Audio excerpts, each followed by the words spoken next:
CM योगीए त्रिवेणी संगमમાં લગાવી પવિત્ર ડૂબકી। Cabinet મંત્રીઓ સાથે કરી પૂજા અર્ચના। ઉત્તર પ્રદેશના મુખ્યમંત્રી યોગી આદિત્યનાથે આજે 22 જાન્યુઆરી બુધવારે પોતાના કેબિનેટ મંત્રીઓની સાથે પ્રયાગરાજમાં ચાલી રહેલા મહાકુંભ દરમિયાન ત્રિવેણી સંગમમાં પવિત્ર ડૂબકી લગાવી।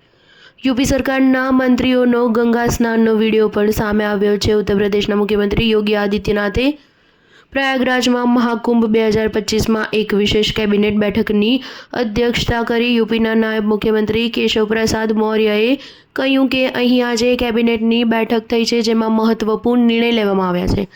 આજે પવિત્ર સંગમમાં સ્નાન કરીને હું ગંગા અને યમુનાને પ્રણામ કરું છું। અખિલેશ યાદવજીને માનસિક અને દ્રષ્ટિ દોષ થઈ ગયો છે, તેની સારી રીતે સારવાર કરાવો। કુંભના સમયે આવા નિવેદન આપવા, અહીં રાજકારણ કરવું ખૂબ જ ખરાબ વાત છે।